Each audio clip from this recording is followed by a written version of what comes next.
Bienvenidos a Gobierno, Seguridad y Política Internacional, el podcast del profesor Juan Carlos Portilla.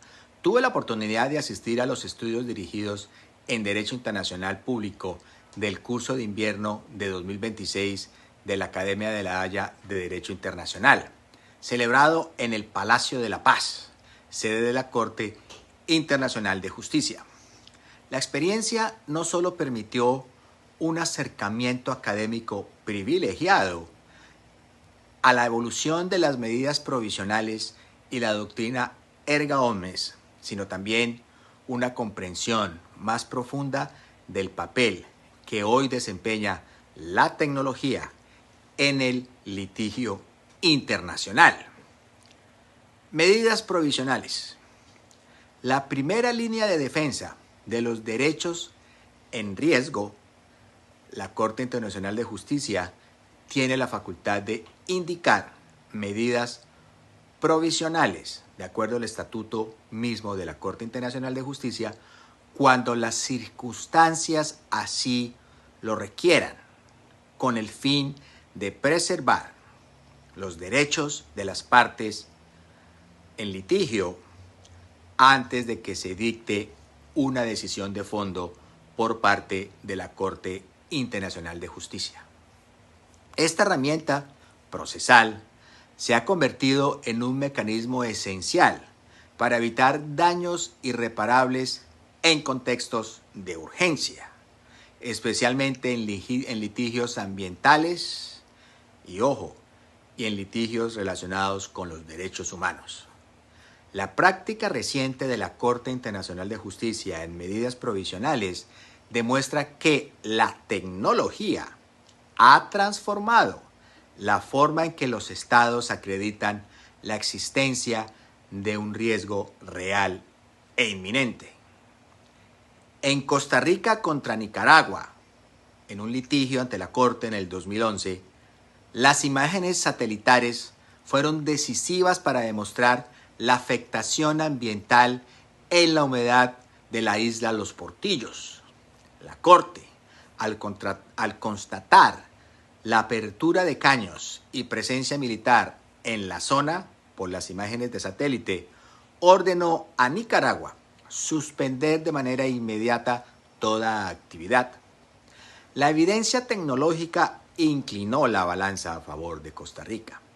En contraste, en un litigio entre Argentina contra Uruguay, relativo a posibles daños ambientales en el río Uruguay, la ausencia de herramientas tecnológicas avanzadas, como las imágenes de satélite, debilitó la posición argentina.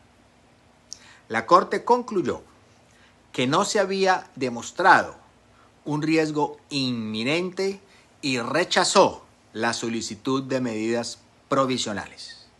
La comparación entre ambos casos evidencia que, en el litigio internacional contemporáneo, la tecnología no es un accesorio, es un elemento probatorio determinante.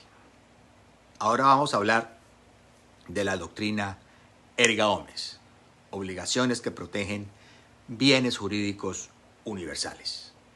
La Corte Internacional de Justicia ha desarrollado la doctrina de las obligaciones erga omnes, entendidas como deberes que los estados deben a la comunidad internacional en su conjunto. Desde el litigio entre Bélgica contra España en 1970, la Corte Internacional de Justicia ha reconocido que la prohibición del genocidio, la tortura, la esclavitud, la discriminación racial y otras normas fundamentales generan obligaciones cuyo cumplimiento interesa a todos los estados. También en Bélgica contra Senegal, la Corte Internacional de Justicia afirmó que los estados parte de la Convención contra la Tortura comparten un interés común en prevenir la tortura y evitar la impunidad. Por ello, las obligaciones derivadas del tratado de esta Convención contra la Tortura son erga omnes. ¿Esto qué quiere decir en la práctica? Cualquier Estado parte a la Convención de la Tortura o contra la tortura puede exigir su cumplimiento. Este razonamiento fue reiterado en las órdenes de medidas provisionales en Canadá y los Países Bajos contra Siria y en Sudáfrica contra Israel, consolidando la idea de que las normas de jus cogens generan obligaciones exigibles para todos los estados, incluso cuando no son víctimas directas de la violación.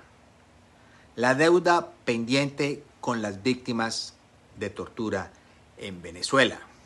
A la luz de esta doctrina, resulta doloroso recordar que entre 2010 y hasta la fecha, y especialmente entre 2010 y 2018, Venezuela vivió uno de los periodos más graves de violaciones a los derechos humanos en la región, quizás en el mundo.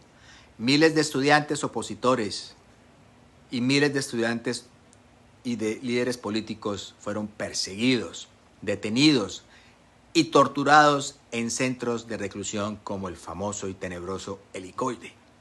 En Díaz Peña versus Venezuela 2012, la Corte Interamericana de Derechos Humanos concluyó que el Estado venezolano sometió al detenido a condiciones de tortura, tratos inhumanos y crueles.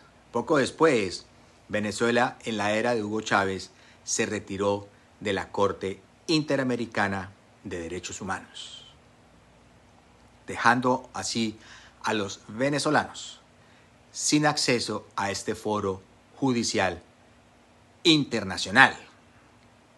El artículo 30 de la Convención en contra de la tortura permite que cualquier controversia entre estados parte de esta convención sobre la interpretación o aplicación de esta convención contra la tortura sea llevada ante la Corte Internacional de Justicia, si no se resuelve mediante una negociación o un arbitraje.